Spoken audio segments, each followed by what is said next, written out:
Good evening and welcome back to another episode of What's Your Story? So tonight I am so excited to be sitting down with local favorite Lani Dietz. Thank you. Welcome to our show. Oh, thank you for the lovely introduction. That's great. Local favorite. It's going to go right to my head. Yeah. So we usually start by asking our guest where they grew up. Well, that's easy. I grew up right down the street. I grew up here, Lower Village, Kennebunk. I was born here, and I lived on the same street till I was like 26. My parents moved next door. So, but yeah, Sounds like my story. Yes, I've gone other places, but this is home base for sure. Yes. And so, did you go to consolidated school, or did you go to? I had the option to go to Consolidated, but they had just built C Road, which makes me feel really, really old. No. It was built like 30 years ago. But it was brand new, and I think we were the first graduating class of C Road school. Oh, cool! Oh, that's cool. It was great. So, and after high school, you. I went to Old Dominion University for half a semester because I was so ready to get out of town and I wanted to go far away, and I picked Virginia for whatever reason, and then I realized that I missed home. Yeah. When you're 18, you still have all your friends, and going that far away, I couldn't come home on a long weekend. Right. So I came home and ended up going to University of Maine, Orono. Yeah. Oh, that's a little closer. A little closer. Yeah. Two of my good friends went there, and it was much better for me. Oh, good. What did you study when you were there? What was my major? Mass communications. Which you're very good at, by the way. Thank you. Thank you. Yeah, I feel like, at 18, you just kind of for me, pick something. I'm very jealous of the people who always knew what they wanted to do, because I was not one of them. Yeah. And, it took me a long time to sort of find my career path. And now that I have the shop, I couldn't be happier. Yeah. But, it took a while to get there. But that's okay. And sometimes I think when you graduate high school, you should automatically take a gap year, because you learn so much about yourself in that 18 to 19. Yes. And, you might have to... figure a whole bunch of things out before you start on a. Right. I think they say that the average student changes majors 3 times or something like that. So it's true. Anyway, you're so young. You just have no idea. Absolutely. So after you graduated, I know you did some traveling. You moved to a few different places, and So 3 of my best girlfriends moved to San Diego, and I hung around here for a little while, and I just thought, you know what, I'm going to go join them in San Diego. Yeah. And it was so much fun. But once again, I was there for a few years, but it was far from home. Yeah. And I ended up moving home for a year, and then finally to Boston. And Boston was perfect, your late 20s, early 30s. So much fun. And I lived in Charlestown, which is a beautiful part of Boston, and I ended up being there for 10 years because I loved it so much. There's history, there's culture, and it's, door to door, an hour and a half. Right. So I could come home, in the summer, probably every weekend. Right. Because what's better than Kennebunks in the summer? That's true. And then, it was a really, really good spot. So did you work in communications, or was it hospitality? Hospitality. Okay. That's the thing, is all along, when I was 15, my first job was a hostess at Allison's. And I loved it. I thought it was so cool because all the, older waitresses would sort of take you under their wing. And, you just felt the camaraderie. I think that There's was the such number a family one. there. Yes, it is. And it still is, I think. Oh my God. There's people that still worked there still from when I worked there. Yeah. So obviously a really good culture, but I just loved it. And then, so I always worked in hospitality. I always worked at restaurants. Yeah. And I've done every front of the house job, and even I think, a few shifts in the kitchen, you know, to sort of experience that. But that's what I really loved. Yeah. You're definitely a people person. Yes. Yeah. Well, and it's different every day. You see different people. Yep. When your friends come in, you feel like you're getting paid to hang out with your friends. So it was a good fit. So when you came back from Boston, you decided to take a chance and do something really creative. And well, I just realized, you know, the restaurant and the hospitality industry is so intense, and so many nights, weekends, holidays. You know, I missed bridal showers and baby showers, and I just got sort of fed up with not having a normal schedule. Yeah. And also, you know, I was getting older and staying up. I mean, the restaurant I worked at in Boston, one of the last ones, you know, was open till 1 a.m. So I would be there till like 2:30. Right. I can't stay up that late. I can't. I used to be able to. I used to love staying up that late, and now I'm so happy to go to bed at 10 o'clock. Yeah. So it was the hours I really wanted to still work in the industry, food, service, wine, but I was kind of totally lost. Yeah. And then, you know, like most great ideas, I was at the Pilot House one night and somebody was like, the wine store's for sale, you should buy it. And I was like, oh, you know what, I think I could do that. Wow. You know, it starts off as this crazy idea, and then the more you think about it, the more you're like, that makes a lot of sense. And it is you. It really is. So if you could take us through that process, like what's it like to, you know, what did you have to do when you see this wine shop, you hear that it's for sale, like how? I think it was, you know, I had a leg up because I had, of course, been going into the wine shop and knew Matt and Libby, the previous owners. Yeah. And so they knew who I was, and I think they were more inclined to want to sell to me because we had that previous relationship. Right. And yeah, so I just, you know, went to Kenny Monk Savings Bank and started the loan process, which, you know, and they were like, oh, you know, you just have to send us over your business plan. And I said, what's a business plan? So I had to Google that. It's true. Yeah. You know, because I didn't major in business. I did not. I, you know, had run restaurants before. I had, you know, I know how to pay bills and QuickBooks and all that stuff. But to start something, I had never started anything. So I think it was just a matter of like a little bit of stupidity and like some guts and just going forward with it. And, you know, I just, in my heart, I was like, I can do this. And, you know, I would come up against a roadblock and sort of just push through because I knew the end game would hopefully be, you know, where I'm at today. And I really admire what you've done, what you're doing. I mean, it's a lot of guts. I don't think stupidity at all. I think you're where you're supposed to be. So, and so how did you come up with the name Maine and Vine? Well, it's so silly. My father, who has since passed, was in marketing forever. So he was very ill when I started this process. Yeah. But I was lucky enough that he got to come into the store and check it out once. And we were, you know, just in the living room one day talking and just spitballing ideas. Yeah. And he's so creative. Yeah. And I just thought, for whatever reason, the song Love Potion No. 9 came into my head, and Hollywood and Vine. Oh. And I was like, oh, it'd be so cool if we lived in Hollywood, or, you know, I could name it Hollywood and Vine. It'd be such a good wine store name. And then I thought it's on Western Avenue. And I was like, Western and Vine? I was like, no. And I was like, oh, we could do like Maine and Vine. Yeah. So yeah, it came from. What a great story. Yeah, that's how it came about. So, and how did you get your logo going? Did your dad help you with that, or?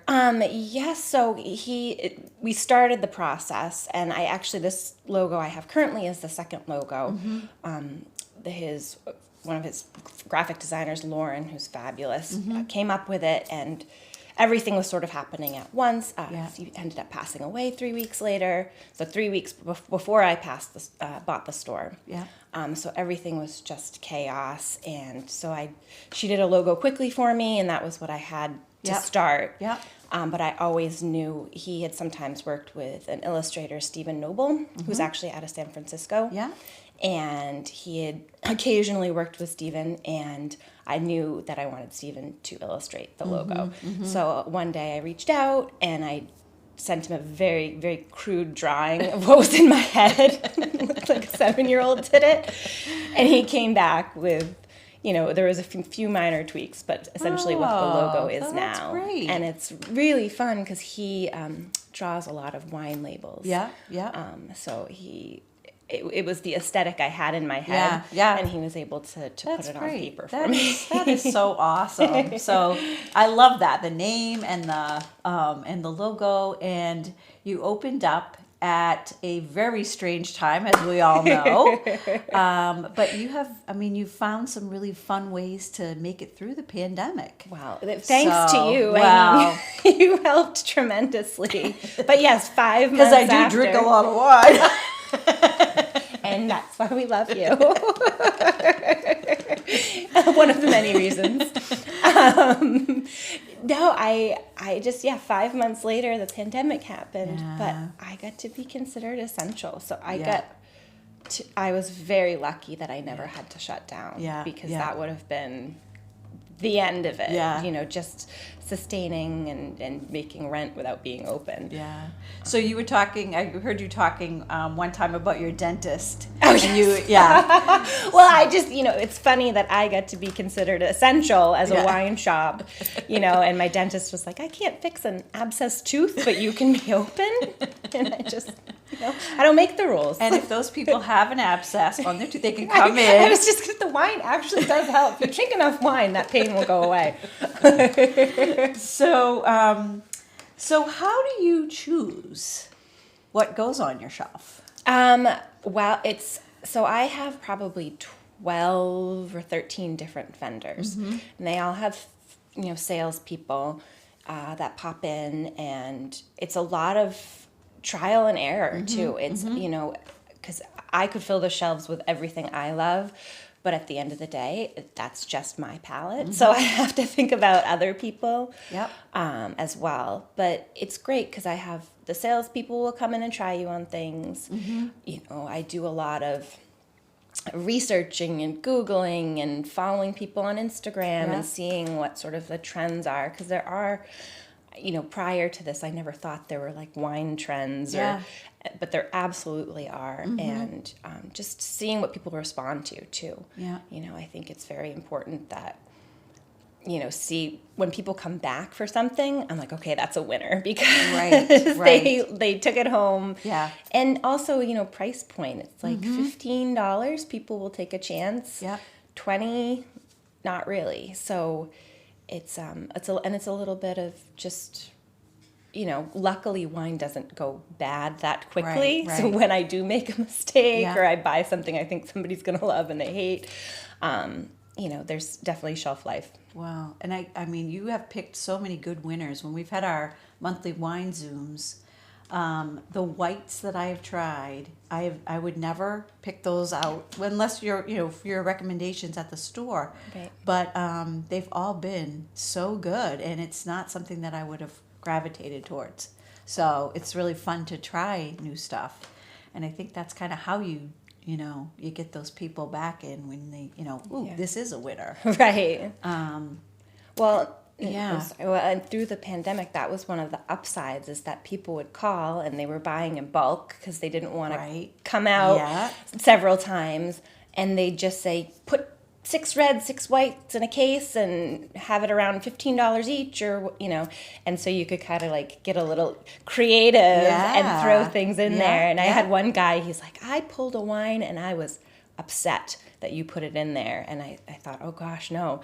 And he's like, and then I tried it and I loved it. Oh. So that's good. Oh, phew. That's good. And I think everybody being home and having the wine there, the word charcuterie became like the word of the pandemic because everybody was making their own boards and creating with that. You see those all over the place now. Yeah. I just shared one with my husband at Chez Rosa last week, and it was like just the things that they chose. They do such a great job. But do you work with people that will come in and even that kind of stuff? I had, so last summer I worked with a woman who was great, and she was making sort of like pre-made boxes. The downside of that, and she had another full-time job, so she ended up pulling back from that. The downside of that is they only last a day. Right, so you have to I ended up eating, whatever didn't sell. I would take home a charcuterie box every night, which is great, but I mean, I think down the road, you always think about how you can grow your business and what you'd want to do if you had more space, and that would be number one on my list, is to have, if you have the bulk sort of meat and cheese, it lasts longer, and you can do it like kind of by the order. And unfortunately, I don't have the space, but down the road, absolutely. In your refrigerator, you do have some cheeses, which I have really enjoyed. Yes. How do you pick those? It's fabulous. So there is a group of ladies called the Maine Milk Mavens, and they own Fuzzy Udder Creamery in Whitefield, Maine, which is fabulous. And they actually have gone out and approached several different small Maine dairies, and they sort of gather from them. And every week you get an email and it says, these are the dairies we have. This is the cheese from each dairy.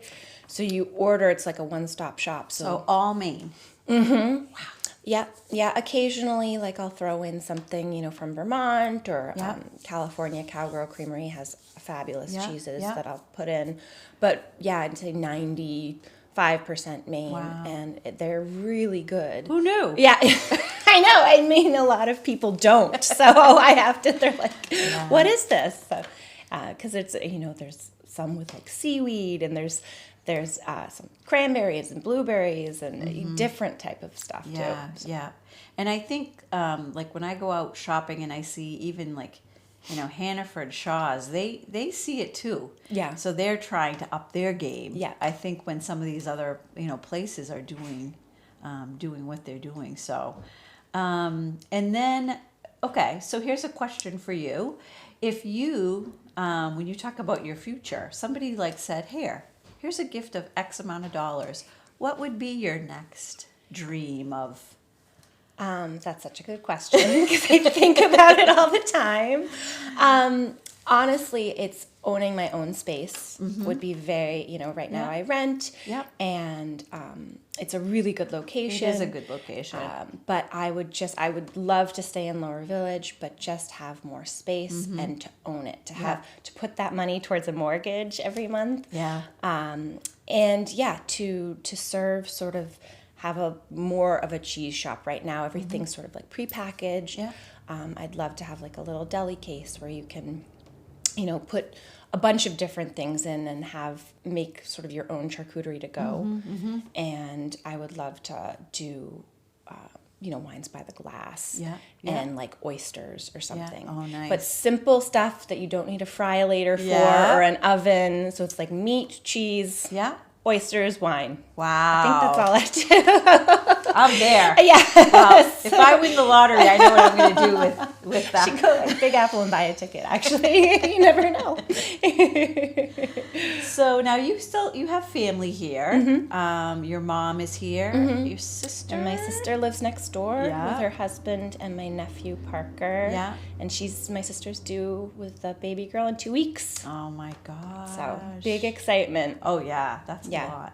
And I know that your mom, we've done a couple of programs with her years back, and she had an emotion book. Yes, right? Emotion. Yeah. So, and then we had the great pleasure of working with your dad. He was on our board. I don't think our mother's wing would be there if not for him. he was such a driving force in helping us with a logo and our 100-year logo, and just how do you approach, how do you approach people and ask them for fundraising? It's not easy, but Right. he was so wonderful at it. Yeah. I remember sitting in his office at the depot, and he would say, "Okay, so during this meeting, there's going to be a train that's going to go by. Don't worry." And I know we've talked about this with Kingsley before, and it's who's now in the depot, but it was like, when that thing would go by. And I know you used to do stuff for them too, right? Yeah, when I wanted to move, I was in Boston, but I had wanted to move home for probably a couple years. Yeah. But it was a big step to sort of move back to your hometown. Because there's a part of you that's very excited, but also a part that's like, do I want to do this? Do I want to just go home? But so I was lucky enough that I started almost splitting my time, coming up here and helping him out with things, and still being down there. But it actually was very helpful because he was so good at marketing and meeting people, and he's so patient, and people would come, he'd be so busy, and people would stop in, and he would talk to them and give them time. And I feel like I just don't have the patience that he was just there was so much he did. And so that was at one point, I was like, do I want to take over Dietz Associates? And I just was like, Dietz Associates was my dad. Yeah. And he was like 8 people in one, and I just knew that I would never be my dad. Yeah. And, so I found something that and he was so passionate about it too. Right. And I didn't have that like passion for marketing and for that, but you had passion for other things. Exactly. And that's why, I sort of take that, and I found, with my own thing, it works beautifully. Yeah. But yeah, it was, I loved the depot, and I loved working with him, but yeah, it just didn't work out. But he taught you a lot. Yes. And so you do have patience. I know you do. So my mother used to say that about me, and I think that was like a wake-up call to me, like when my mom said, "Oh, you have patience just like your father," and I knew what that meant. And no, you know what? I'm going to change that. Yes. Yes. So it's in us. It is. No, it's true. It's true. But, so it's okay if every once in a great while it's not there, but you do. You are. Try. One of the most kind person I have ever met. Yes. You. Yeah. Oh, me? Yes. Thank you. I try. So one more thing about the store. Your hours. So right now, it's Tuesday through Sunday, 12 to 6. Okay. I'm always closed Mondays. I just know I need a day to not think about the store, even though I end up doing emails. Well, that's when you catch up with other stuff, right? Yeah. But Memorial Day to Labor Day, I extend the hours, and it's 11 to 7 Wednesday through Saturday, and then Tuesday and Sunday still 12 to 6. I find a lot of people don't buy wine before noon. No judgment, but there was a thing called the Blue Laws when I was growing up, and you couldn't. Yeah, well, in Massachusetts still, I feel like for 10 years ago they lifted it. You used to not be able to buy it on a Sunday. Right. So people still come in. They're like, "Are you open on Sunday?" Yeah. I remember being in Hannaford one day, and they were flickering. The lights were flickering. I'm like, what does that mean? And I was at the cash register, and the woman said, "Oh, that means we can now sell alcohol." I'm like, you just don't have a code word over the right, or just come on the announcements. Liquor aisle's open. Oh my gosh. Do you have any favorite wine books that you sort of like a reference book, or anything that you would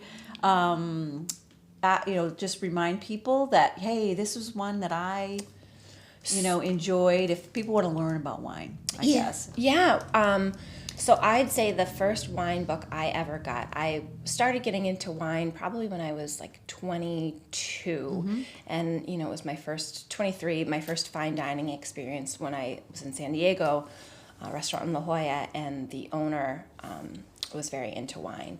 and he would give us tastes of wine before work. Yeah. And that was the best because free wine. Then and you you're could, then you could talk about it. And then you talk about yeah. it at the table, and we talk about it. And I asked him, I said, Arturo, how do I get started into the world of wine? Because I was so interested. And he recommended Windows on the World by Kevin Zarelli. And there happened to be a bookstore across the street. So I ran across the street and bought that book. Yeah. And I still have it. Yeah.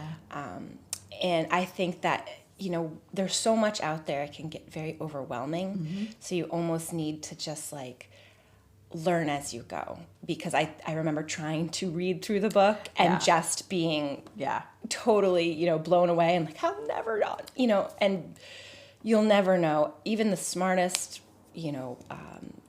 master sommelier, there's so much out there that you just have to realize, like, I'm never going to know everything about wine, but I can learn every day. And you know a lot. You know a lot. I try. I mean, when we do our wine zooms, I'm just like, blown away at, the education that you give us every month. So it's really, you know a lot. I never and we thought I appreciate would. that. Yeah. Enjoy sort of, it's so nice to have an active listening audience. I never realized how much I liked talking about wine or just talking in general until you have sort of a captive Zoom audience that is engaged and asks you questions, excuse me.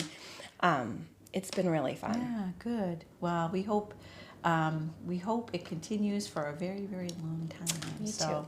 When we get ready to end, we have a rapid fire round. Okay. 1-word answers. Okay. Or could be a couple. Favorite color? Blue. Favorite movie? Field of Dreams. Favorite ice cream? See, this is good. Can I be boring? Vanilla? Oh, that's fine. That's fine. Do you have a favorite book? When I was an angsty teen, I'd say like Catcher in the Rye. Okay. But now there's so many books out there. Right. I feel like I read probably like a book a week. Yeah. And every you. time I finish a book, I'm like, oh, it's my new favorite. Yeah. It's my new favorite. And there's so many. That's kind of like what happens with wine too, probably, Right. right? It's my new favorite. Very, very good point. Do you have a favorite restaurant? And it doesn't have to be here, but I hands down, the Pilot House is my happy spot. Good for I you. absolutely love the Pilot House. That's where, I want when I want to go blow off steam or meet with friends. That's where I go. And they're going to be going through some big changes coming up pretty Yes, soon. so excited That's for great. everybody over there. It's a fun group. It is, and they care so much, just like you and tons of other people about the town and the history, but also having to like move forward. And, That's great. That's great. Coolest place you've ever been? Ooh, Cuba. Ooh. What did you like about Cuba? I went there How actually. the heck did you get there? Well, I was just going to say, I went with Kylie, who owns the Pilot House, and it was that brief time that Obama opened up that you could go. It was probably like a year, and she said, do you want to do this? And just said, sure. Yeah. And I remember asking my dad, I'm like, do you think this is safe? Do you think? And he was like, do it.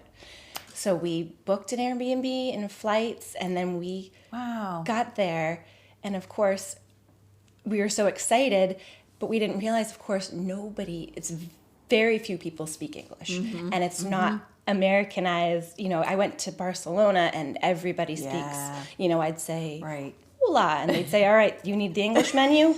But in Cuba, I was very overwhelmed because, hardly anybody, but I booked an Airbnb that I thought was the whole apartment, but was just actually a room in an apartment. But there was a gentleman there who was our age, and he spoke very good English, and he ended up being our guide, Carlos. Good.